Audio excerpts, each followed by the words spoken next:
오늘 하나님 말씀은 사무엘상 12장입니다. 사무엘상 12장 1절 말씀부터 말씀하도록 하겠습니다.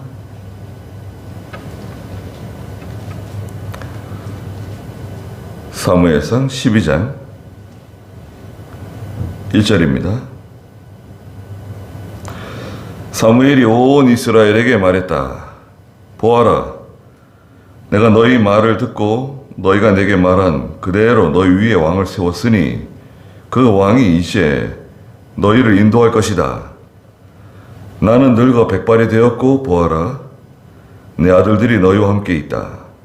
내가 어려서부터 오늘까지 너희를 인도하였는데 이제 내가 여기 있으니 여호와와 그분의 기름 부음 받은 자 앞에서 내게 대답하여라. 내가 누구의 소를 빼앗거나 누구의 나귀를 빼앗은 일이 있느냐? 내가 누구를 속이거나 누구를 억압한 일이 있느냐? 내가 누구의 손에서 뇌물을 받고 눈을 감아준 일이 있느냐? 그렇다면 내가 너희에게 돌려주겠다. 그들이 말하기를 당신은 우리를 속이거나 억압하지 않았고 누구의 손에서 아무것도 빼앗지 않았습니다.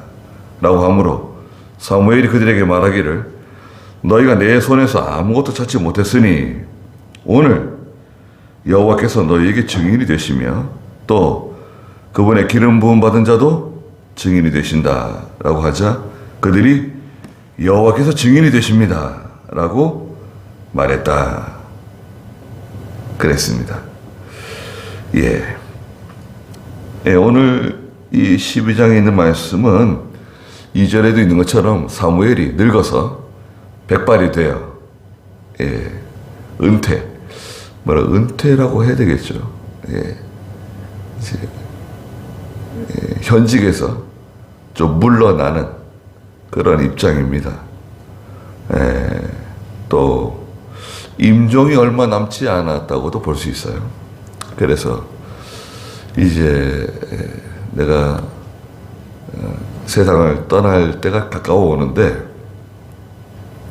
백성들 앞에서 어떤 그동안에 하나님의 종으로서 일한 것에 대한 어떤 모종의 어떤 결산을 하는 거예요.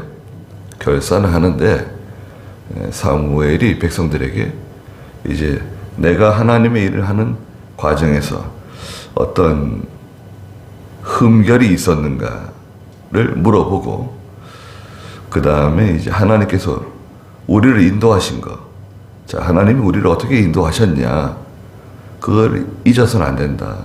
조상 때로부터 지금까지 하나님이 인도하신 거. 그런데 너희가 하나님의 인도를 잘 받다가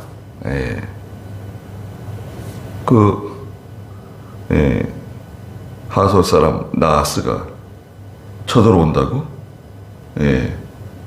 암몬 자손 나하스가 쳐들어왔다고, 왕 세워달라고 한 거, 그건 잘못한 거다. 그건 하나님 앞에 아주 잘못한 거다. 거기에 대해서 책망도 하고 또 이제 앞으로 어떻게 될 것인가, 또 하나님께서 우리를 어떻게 인도하실 것인가에 대해서 말해 주었습니다. 그 사무엘은 지금 이 사울 왕이 세워졌잖아요. 사울 왕이 말하는 게 아니에요. 사무엘이 말하면 왕인 사울도 듣고 백성 전체가 사무엘의 말을 듣고 있는 거예요. 누구도 거기에 대해서 말할 사람이 없어요. 그러니까 이제 영적 지도자, 영적 리더십인데요. 영적 리더십. 이게 정말 중요합니다. 교회는요, 하나님의 교회, 또 우리 성전교회면 성전교회, 개교회, 노회, 또 총회, 교단, 이거는 특히 이제 우리 교단, 저희 교단 같은 경우에는 이 영적 리더십이 두드러져요.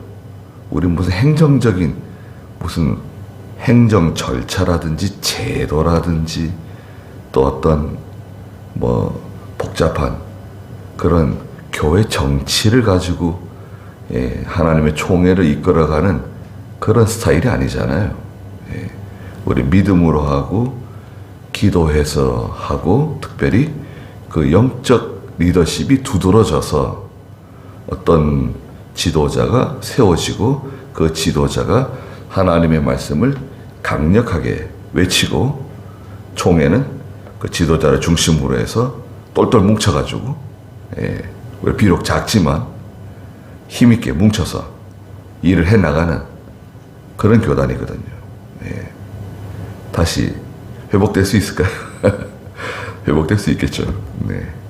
하나님께서 한번 이렇게 우리에게 시련을 주셨지만 회복될 거라고 저는 믿습니다. 그 이제 어떤 분을 세우느냐, 어떤 지도자를 세우느냐가 정말 중요한 거죠. 이 영적 리더십이 있으면 다 조용해져요. 아무도 말하는 사람이 없습니다. 사무엘이 지금 말하는데 뒤를 쭉 이렇게 읽어보면 누구도 사무엘에 대해서 반론을 제기하고 저 반대입니다. 저는 뭐 선지자와는 저는 생각이 다릅니다. 그런 사람 아무도 없어요.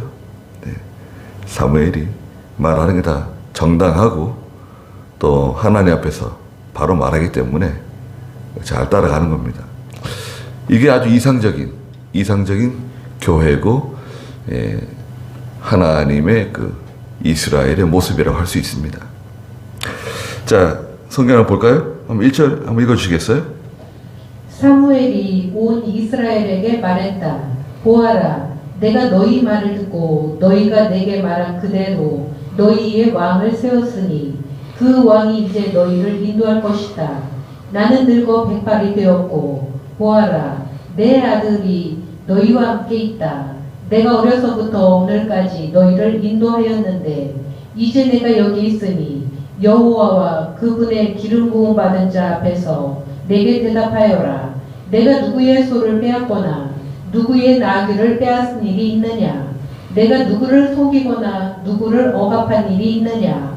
내가 누구의 손에서 뇌물을 받고 눈을 감아준 일이 있느냐?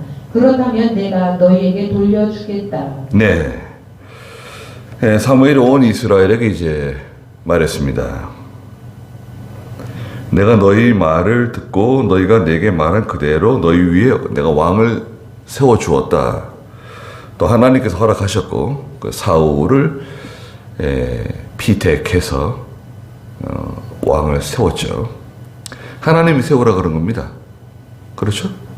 하나님이 세우라 그랬고 기름 부었고 또 공개적으로 제비를 뽑았잖아요. 또요. 이스라엘 지파 중에 베냐민 지파가 뽑혔고 또 사울의 집안이 뽑혔고 또 사울이 뽑혀가지고 이제 정식으로 왕이 되었습니다. 백성들이 원하는 대로 다 해줬다는 거예요. 그리고 그 왕이 2절에 보니까 이제 너희를 인도할 것이다. 왕이 너희를 인도하고 지도한다. 나는 늙어 백발이 되었다. 이게 뭐 인생 무상이죠. 사무엘상 1장, 2장에서 그 사무엘의 어머니 한나가 그렇게 어려운 가운데서 하나님께 기도해가지고 얻은 아들이 사무엘이잖아요. 사무엘을 얻고 또 사무엘을 하나님께 드려서 하나님께 받침이 된 좋은 아들이죠. 좋은 아들입니다. 그래서 이제 하나님의 이제 선택이 있는데요. 하나님께서 누구를 선택해서 하나님의 일에 쓰시느냐.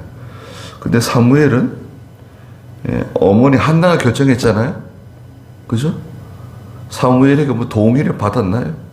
야, 사무엘아, 엄마가 하나님께 이런 소원 기도를 했는데 말이야. 너는 그 엄마가 결정한 것에 동의하냐? 네 동의가 필요하다. 그런 말 성경에 있나요? 아니, 누구의 그 인생인데, 아들의 인생인데, 그 왜 엄마 마음대로 결정하는가? 그걸 왜 엘리 대제사장하고 둘이서 쑥덕쑥덕 결정해가지고 한 사람의 인생을 그렇게 할 수가 있는가? 그거는 뭐 잘못된 거다. 부모로 할지라도 그거는 자녀의 인권을 침해하는 거다. 뭐 그렇게 생각하는 사람도 있을 수 있어요. 오늘날은 어떻습니까? 오늘날도 어떤 분을 보면 태어나기 전에 엄마가 뭐 소원 기도를 했다. 아버지가 소원 기도를 해가지고 나는 하나님의 종이 돼야 되고 목회를 해야 되고 목사가 돼야 된다. 그런 분도 봤어요. 종종 있습니다. 그런데 그분의 이제 그 신앙생활이라든지 그분의 그 경건 생활이라든지 그런 걸 봤을 때는 목회하면 안 될 것 같은데 예, 목회하면 안 될 것 같은데 자기는 해야 된다는 거예요. 글쎄요. 근데 이제 하나님의 일을 하려면 요즘에는 구약시대하고 다르잖아요. 구약시대가 다르고 자기가 자기 개인의 확신이 있어야 돼요. 자기가 하나님께서 나를 쓰시려고 그러신다. 내가 하나님이라는 것을 기뻐하신다. 그런 어떤 모종의 확신이 있어야 돼요. 자기만의 확신. 네. 그거 없이 그냥 뭐 소원 기도를 했기 때문에 해야 된다. 해가지고 무조건 달려들면은 큰일 날 수 있습니다. 정말 큰일 날 수 있어요. 본인 자신은 뭐 보람 있게 하나님의 일을 할 수 있지만 그 가족은 큰 어려운 일을 겪게 될 수 있어요. 그러니까 하나님의 일을 할 때 참 하나님께 부르심 받는 것 참 귀하고 하나님께서 제대로 부르셨다고 하면 잘 쓰임 받는 그런 종이 되어야 됩니다. 그런데 내가 어려서부터 오늘까지 너희를 인도하였는데 2절 마지막에 그랬죠. 어렸을 때부터 지금까지 이스라엘 백성들을 인도했습니다.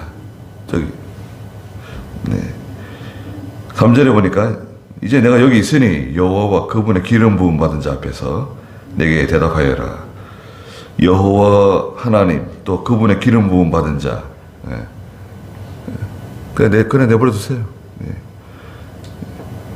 사울왕이죠. 기름 부음 받은 자는 사울왕 앞에서 내게 대답하여라. 첫째, 내가 누구의 소를 빼앗거나 누구의 나귀를 빼앗은 일이 있느냐?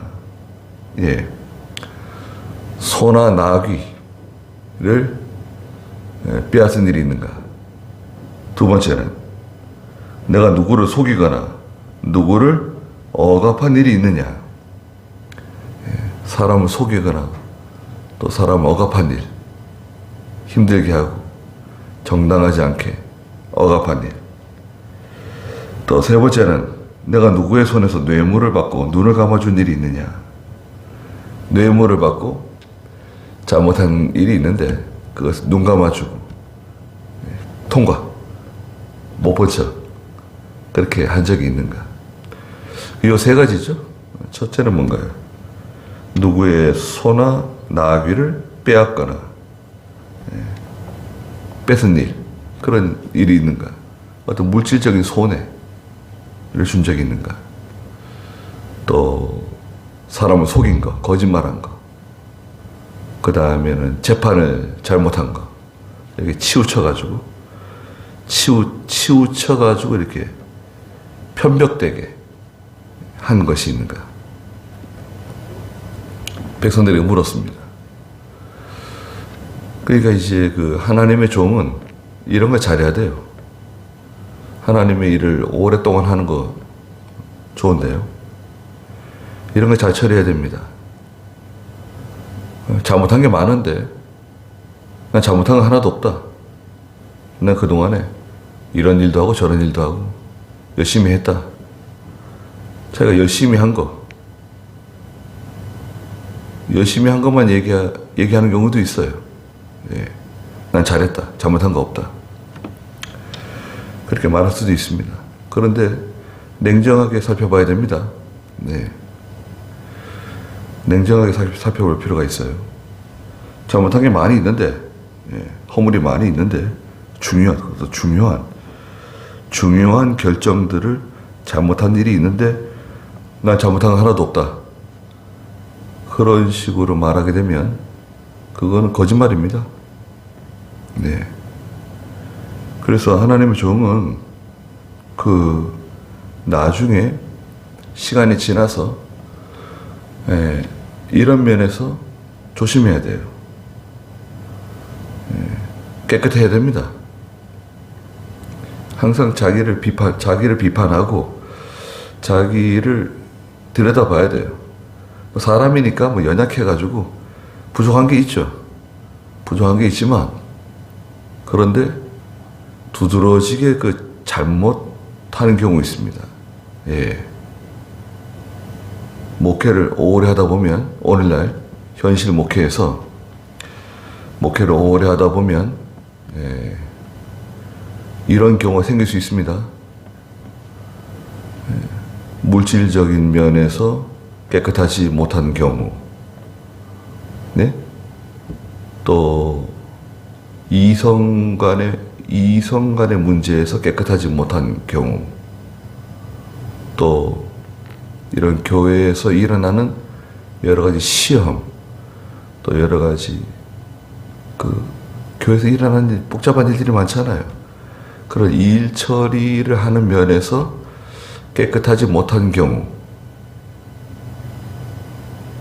그거는 문제가 될 수 있어요. 물론 지나가고 다 덮어질 수도 있지만 그런 걸 잘해야 됩니다. 시간이 지난 다음에 교인들이 말할 수 있어요. 좋지 않게. 그 목사님이 잘못했다. 그렇게 말할 수 있습니다. 그러니까 난 무조건 잘못한 게 없다. 난 깨끗하다. 차라리 이렇게 말하지 않는 게 좋을지도 몰라요. 내가 많이 부족한데 성도들이 다 도와주고 또 부족한 걸 잘 덮어주고 그래서 지금까지 잘해왔다. 그렇게 말하는 게 좋습니다. 나 잘못한 거 하나도 없다. 이런 식으로 얘기하지 말라 이거죠. 예. 그렇지 않은가요? 다 알고 있는데 잘못한 게 없다고 얘기할 수는 없는 거 아닙니까? 그래서 사무엘은 그런 면에서는 확실하다는 거예요. 자기가 하나님 앞에서 또 백성들 앞에서 또 왕인 사울 앞에서도 잘못한 거 없다는 거예요. 백성들이 뭐라 그랬습니까? 4절에 그들이 말하기를 당신은 우리를 속이거나 억압하지 않았고 누구의 손에서 아무것도 빼앗지 않았습니다. 백성들이 사무엘에게 당신은 모든 걸 바로 했다는 거예요. 이런 말을 듣는 건 참 좋은 거죠. 양심껏 하는 거죠. 양심껏. 어떤 판단을 할 때 교회에서 판단하는 일이 있잖아요. 재판하는 일이라든지 앞에 두 사람이 있는데 누가 잘못했느냐 판단해야 될 경우 있잖아요. A와 B가 있는데 잘못한 것은 A가 잘못했어요. 그런데 이 A는 나와 아주 가까운 사람이에요. B는 잘못한 게 없어요. 근데 B는 제가 잘못한 게 없는데 왜 자꾸 나에게 잘못했다 그러느냐? 그렇게 이제 억울한 사람이에요. 말하면 소송을 거는 사람이에요. 목사님 판단해 주세요. 그럼 목사는 어떻게 판단해야 될까요? 잘못한 것을 객관적으로 잘 조사를 해가지고 기도 많이 하고 A를 책망해야 됩니다. 이건 당신이 잘못한 거다. 사과해라. 경제적으로 손해를 준 게 있으면 변상해라. 아니, 이 사람이 중요한 사람이고, 뭐, 우리 교회에서 연보를 제일 많이 하는 사람이고, 아니면 목사를 제일 잘 받드는 사람이고, 그렇다 하더라도 책망을 해야죠. 그러면 그 다음에 일어나는 일, 그 사람 시험 들면 어떻게 하나, 낙심하면 어떻게 하나, 그런 건 하나님께 맡겨야죠. 그냥 하나님께 맡겨야 돼요. 거기까지 다 생각하면 아무 일도 못해요. 예. 총회에서도 마찬가지입니다. 총회에서 무슨 논의를 하다가 잘못된 게 나오면 말을 해야죠. 아, 저분하고 나하고 가까운 사이인데, 에이, 말자. 그렇게 되면 안 돼요. 한마디를 해야 돼. 그래서 잘 모르는 총회원들이 잘 모르고 있었는데 말하면 그런 일이 있었네? 알게 되거든요. 알려줘야 돼요. 이건 잘못된 것이고 이런 감추어진 것이 있었다. 이런 것은 얘기해 줘야죠.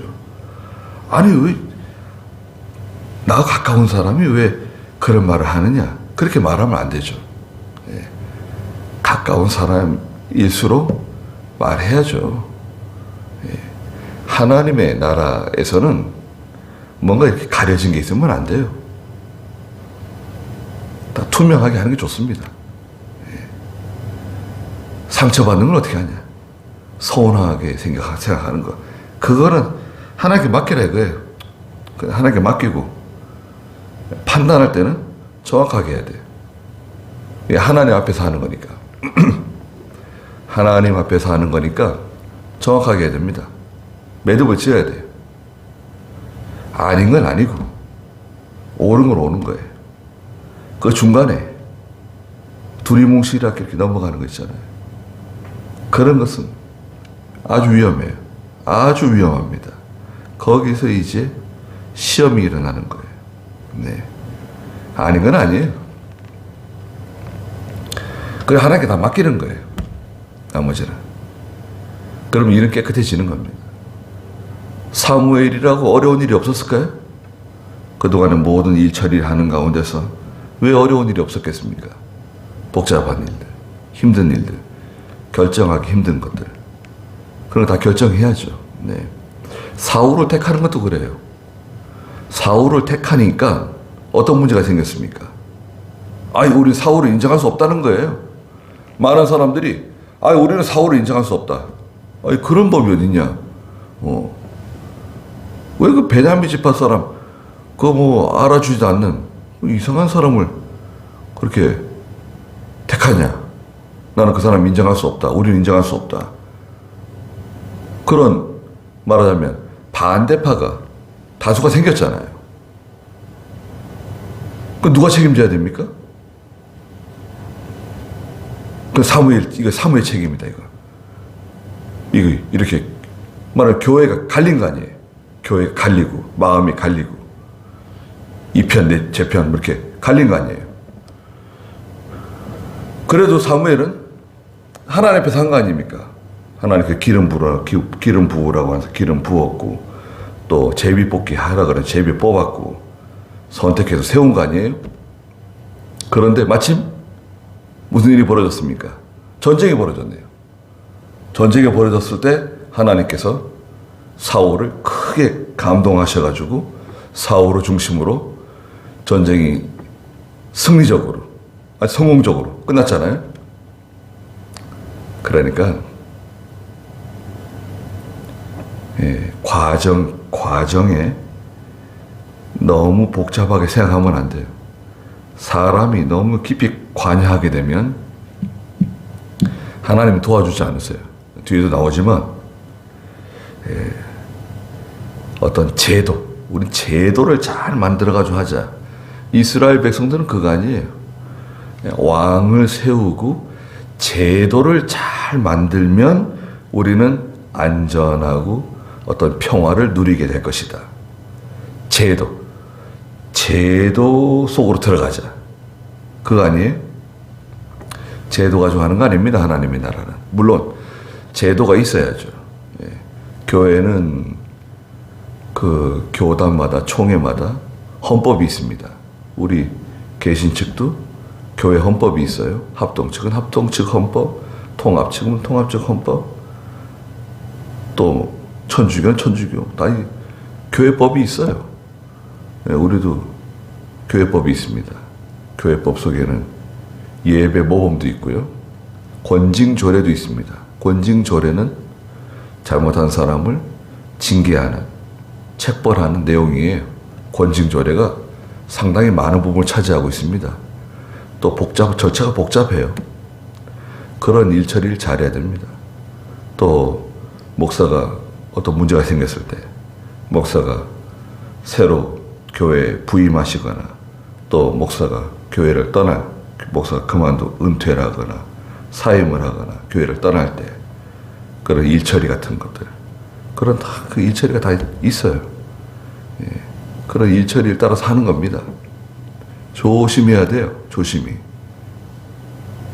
당신은 우리를 속인 적도 없고 억압한 적도 없고 또 누구의 손에서 어떤 것을 빼앗은 적도 없습니다. 예. 참 잘한 거죠. 그리고 사무엘이 그들에게 뭐라고 말했습니까? 5절에 너희가 내 손에서 아무것도 찾지 못했으니 오늘 여호와께서 너희에게 증인이 되신다. 하나님이 증인. 또 그분의 기름 부음 받은 자도 증인이 된다. 기름 부음 받은 자 사울 왕도 증인이다. 라고 하자 그들이 여호와께서 증인이 되십니다. 네. 여호와께서 증인이시다. 하나님이 다 알고 계십니다. 사울은 얘기 안 했네요. 예. 사울왕도 있다. 사울왕보다도 하나님이 증인이시라는 거죠. 하나님 알고 계십니다. 저희 동의한다는 거예요. 백성도 다 동의합니다.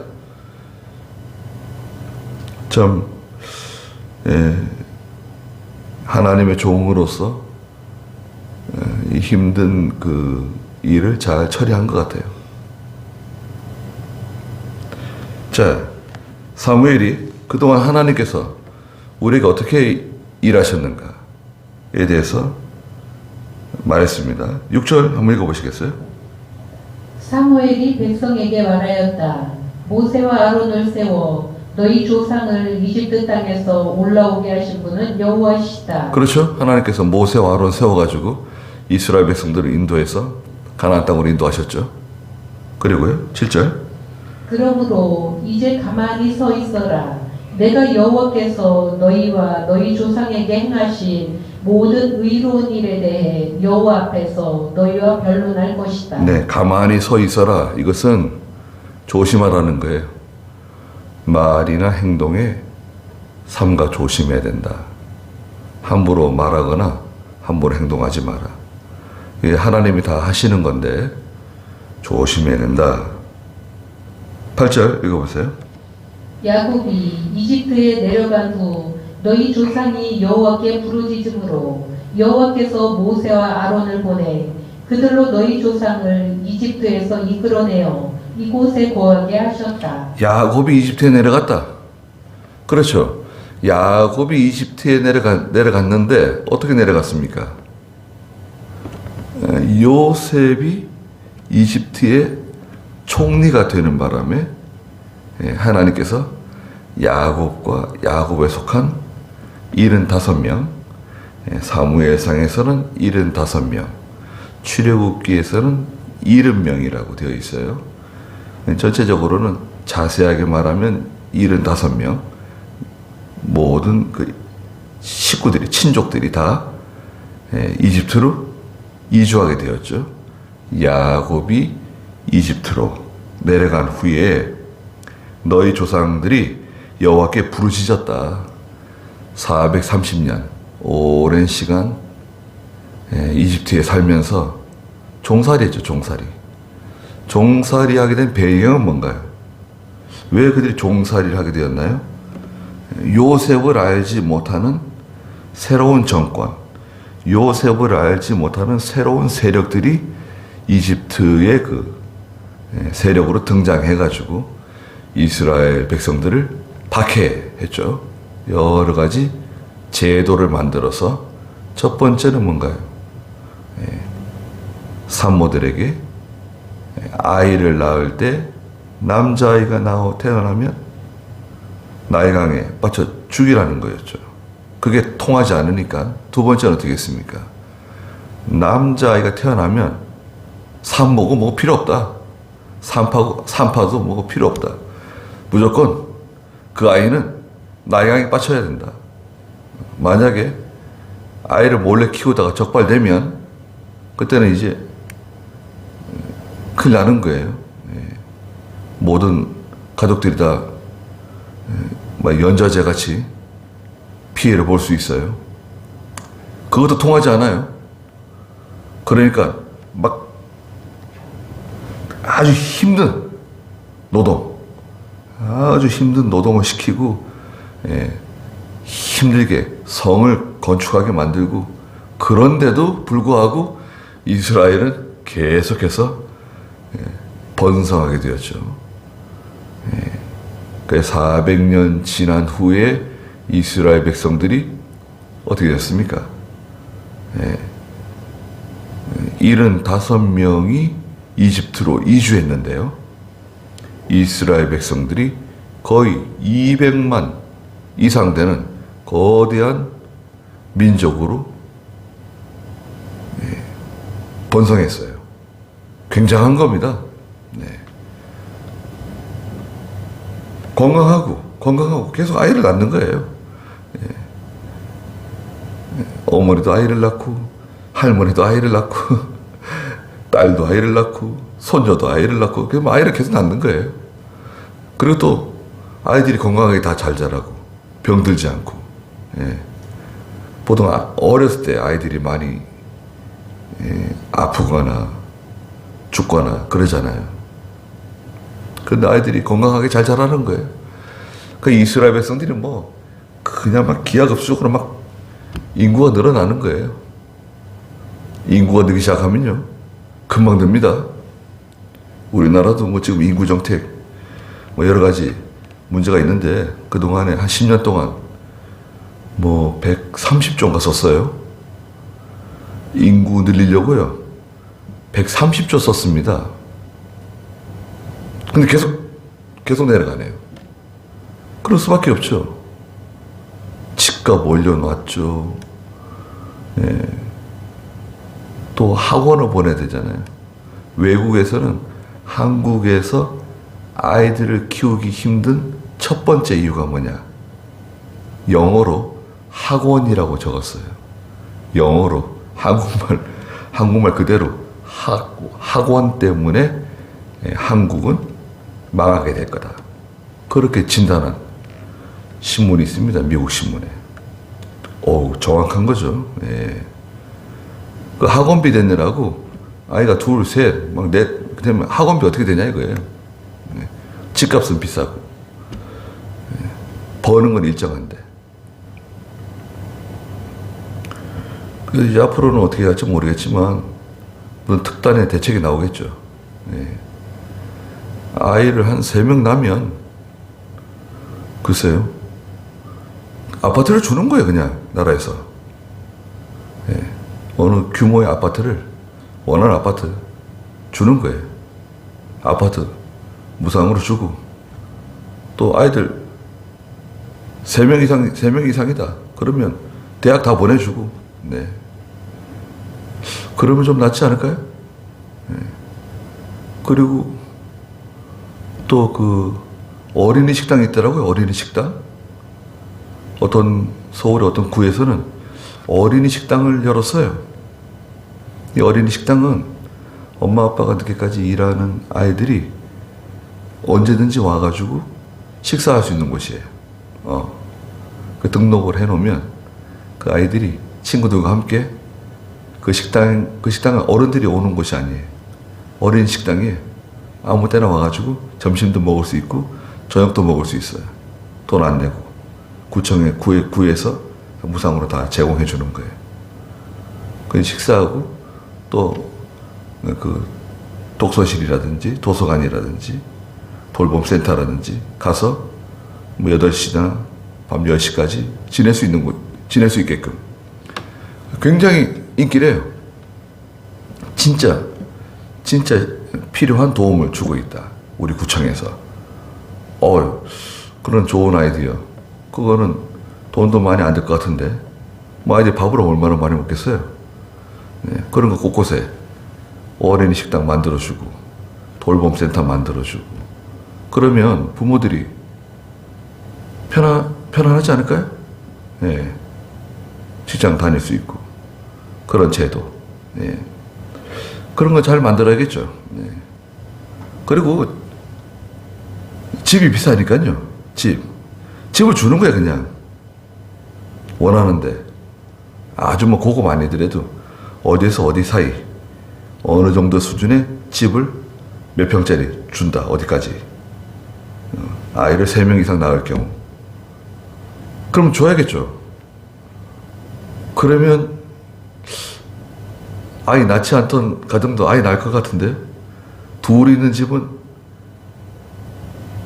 하나 더 낳으려 그러지 않을까요? 하나 더 낳으면 예, 집 하나 얻을 수 있는 거 아니에요. 지방이든 어딘 간에. 네. 그렇게 나라에서 집을 구해주는 거예요. 민영 아파트든 뭐 LH 아파트든. 그러면 좋아질 것 같지 않아요? 그동안 10년 동안에 뭐 130조가 돈 써가면서 그 돈 세금으로 다 들어간 거예요. 오히려 인구는 늘지도 않고 더 떨어지고. 그게 뭐예요? 그건 역차별이다. 아예 못 낳는 집도 있는데 그렇게 차별하면 되냐? 글쎄 뭐 그렇게 말하는 분들도 있겠지만 예. 교회도 그래요. 저는 그런 생각도 해봤습니다. 우리 교회 지도자들하고 정부하고 만나가지고 우리 교회에서 아이 많이 낳을 수 있도록 권면하겠다. 우리 아이 많이 낳으라 그런다. 교회는 주일학교도 잘 돼야 되고 그런 아이가 필요하다. 그 교회에서 아이가 태어날 때마다 한 200만 원이나 300만 원씩 이렇게 선물을 주려고 그런다. 거기에 나라가 좀 보태라. 교회에서 뭐 300만 원짜리 뭘 뭐 300만 원 제공한다 그러면 나라에서 절반을 보태든지 3분의 1을 보태든지. 그래가지고 교회에서도 아이가 태어나면 200만 원을 선물을 주든지 300만 원 선물을 주든지 좋잖아요. 저는 좋게 생각합니다. 물론 여유가 안 되면 할 수 없지만 여유가 좀 되면 아이 낳는 게 좋은 거예요. 그렇지 않아요? 그러면 교회도 희망이 있을 것 같지 않아요? 성도들이 아이 낳고 싶어 하고, 아이 낳으면 선물도 받고,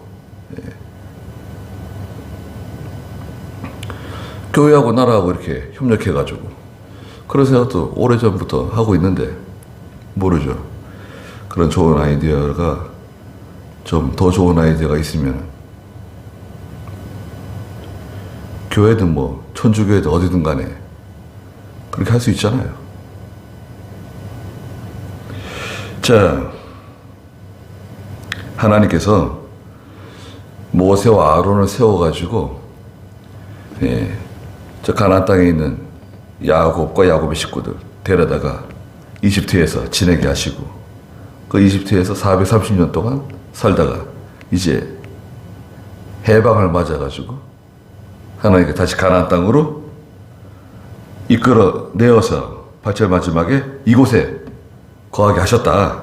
그런데 9절에 그들이 여호와 자기 하나님을 잊어버렸다. 이게 첫째입니다. 책망인데요. 또 여호와 자기 하나님을 잊어버렸다. 잊어버리게 되면 무슨 문제가 생깁니까? 하나님을 잊어버렸다. 생각해 보세요. 하나님의 백성들이 하나님을 잊어버렸다. 잊어버리는 데는 예나 지금이나 똑같습니다. 모세 시대나 여호수아 시대나 지금 이 시대나 어느 시대나 하나님을 잊는 것은 똑같아요. 뭐냐? 원인이 세상으로 기울어진 거예요. 세상과 세상 향락에 기울어진 거예요. 그래서 우리는 영적 우상숭배, 영적 음행으로 다 기울어진 거예요. 하나님 백성들이. 그러면 하나님 잊어버려요. 하나님 잊어버린 게 영적 음행이죠.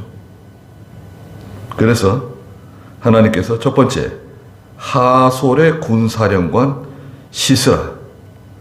하솔은 저 이스라엘 저 북쪽, 저 갈릴리 호수 저 북쪽에 하솔 땅이 있는데요. 하솔의 시스라를 보내가지고 이스라엘을 괴롭혔습니다. 아주 괴롭혔어요. 두 번째, 블레셋.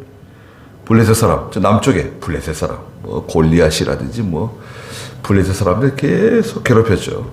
세 번째, 저 동쪽에 모압 땅, 모압 땅에서 또 계속 또 모압 왕의 손에 팔으셨다.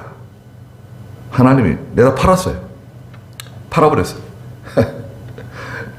네 맘대로 해라. 모압 왕에 붙였단 말이에요. 이스라엘을.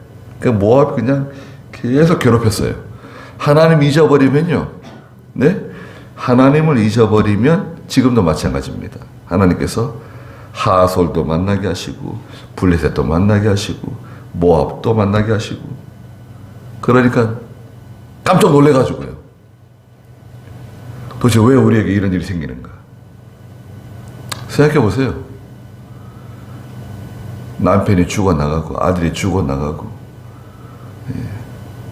있던 거 다 빼앗기고 다 불살라지고 쫓겨다니고 도망다니고 그러면요 하나님 백성들은 자동적으로 회개합니다. 자동이에요 자동. 뭐 회개하세요 뭐 하나님께 엎드리세요 그런 말 할 필요도 없어요.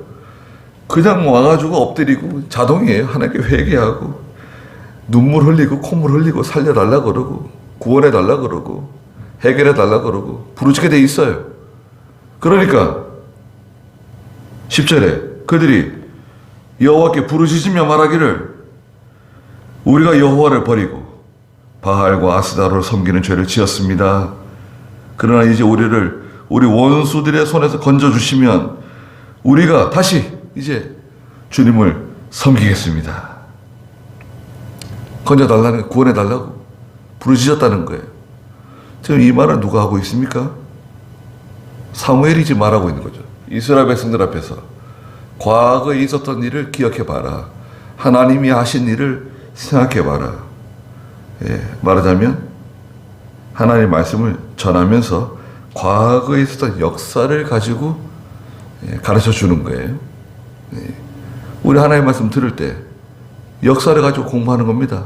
배우는 겁니다. 지금 수요일날 저녁에 우리 사무엘상 역사잖아요.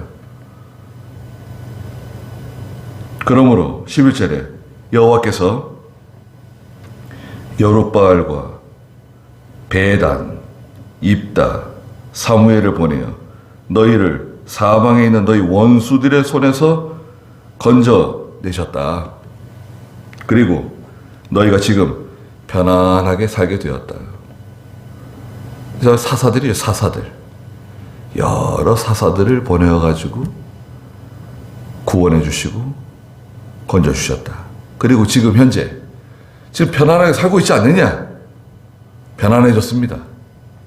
사무엘이 보세요.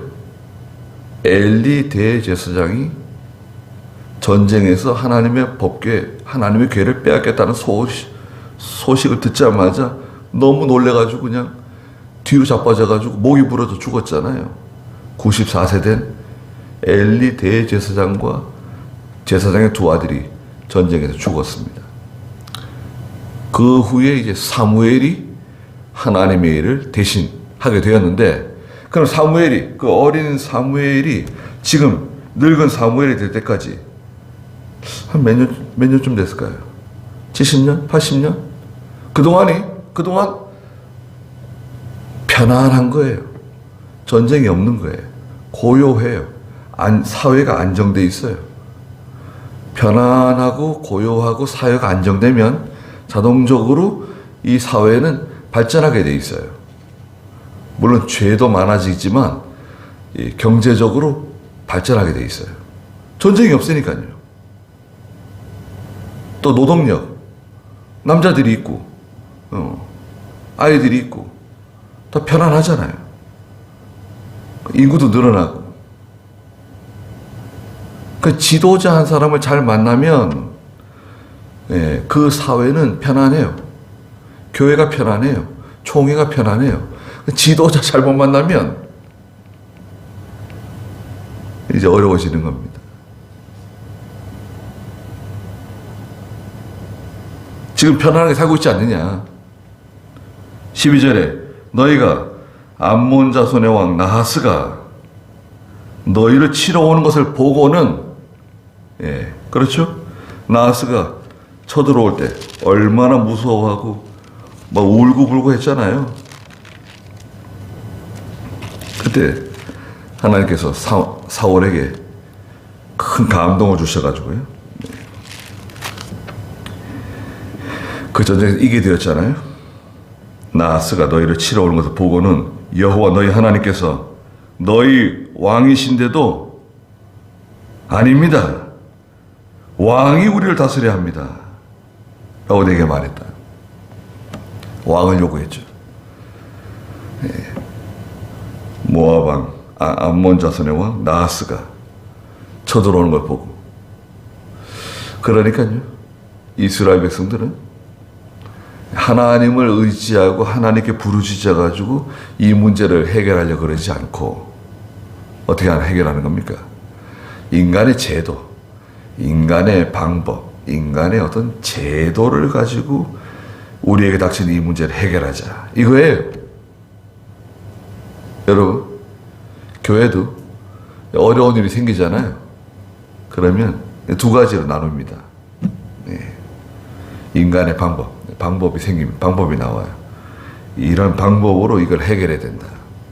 변호사를 고용한다, 뭐 아는 사람을 동원하고 여러 가지 그 인간적인 방법을 가지고, 예, 어떤 제도를 만들어서 문제를 해결하려고 하는 사람들, 또 하나님께 기도해서 우리가 하나님께 기도하는 게 첫째다. 물론 이런 방법 저런 방법 쓸 수도 있지만 우리가 먼저 기도해야 된다. 하나님께 회개해야 된다. 이렇게 해서 하나님의 도움으로 이 문제를 해결해야 된다.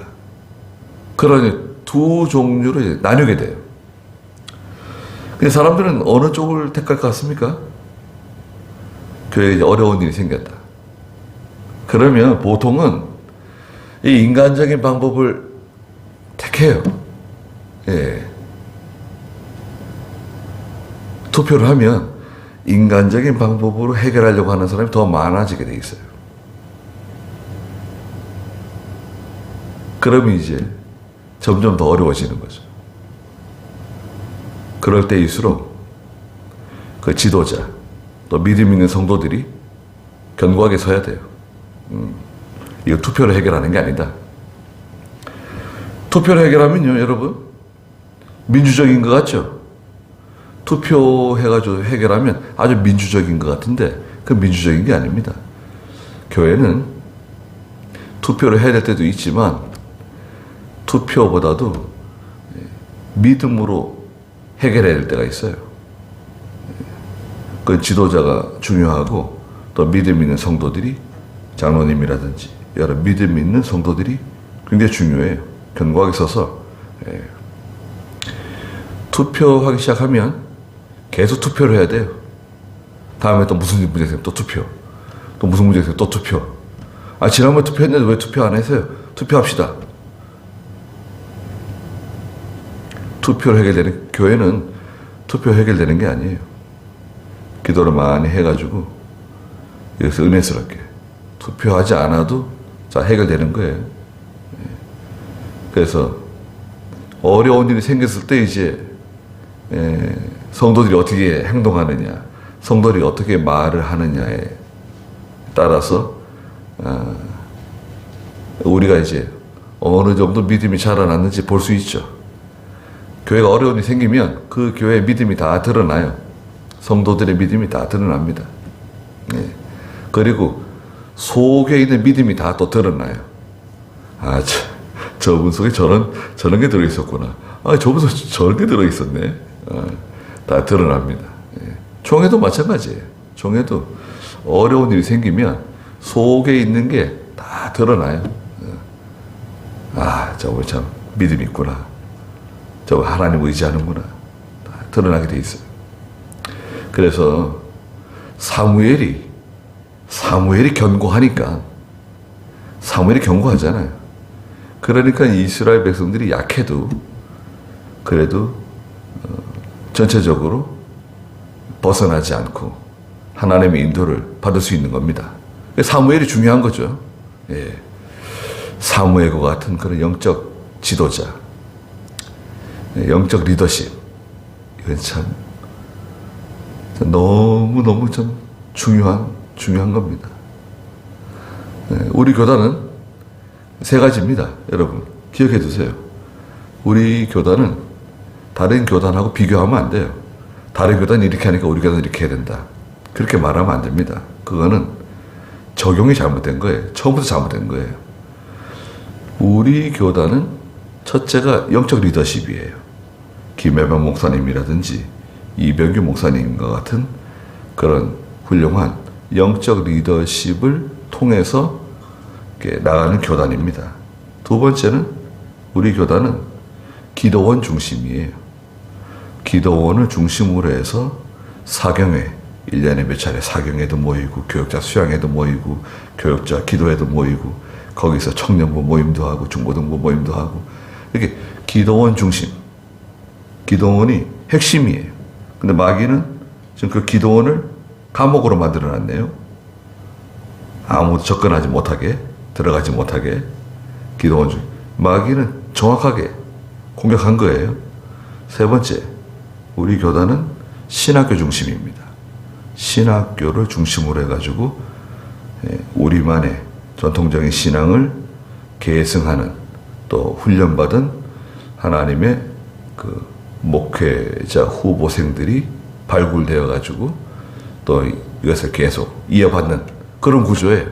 요 세 가지, 영적 리더십, 기도원, 신학교. 지금 봤을 때 마귀는 공격을 제대로 한 것 같습니까? 예, 마귀는 정확하게 알고 있는 거죠. 예. 이것을 이제 우리가 잘 해결하고 하나님의 도우심으로 이게 정상화 되면 금방 해결됩니다. 그리고 이건 한꺼번에 해결돼요. 한꺼번에 해결됩니다. 그렇게 믿고 또 기도하고, 또 우리 교회도 마찬가지죠. 교회도 인간의 방법으로 하는 게 아니라 하나님의 도우심으로 잘 해나가는 그런 교회가 되어야 됩니다. 기도하겠습니다. 걸어가신 하나님, 사무엘이 어린 시절부터 하나님께서 이스라엘을 인도하는, 이스라엘을 지도하는 그 위치에 세우시고, 지금 백발이 되어 다 늙고 이제 하나님의 나라가 가까워진 이때 백성들 앞에서 자신이 한 일에 대해서 하나님 앞에서 변론하며, 또 하나님께서 지금까지 우리를 인도하신 것에 대해서 증거했습니다. 또 잘못한 것을 책망해 주었습니다. 걸어가신 하나님, 저희가 각자 믿음에 견고하게 서게 해주시고, 모든 일을 믿음으로 판단하며 믿음으로 결정하며 하나님의 뜻을 잘 찾아가는 저희들이 되게 해주시고, 또 저희 교회가 되게 해주시고, 또 저희 교단과 총회가 되게 해주시옵소서.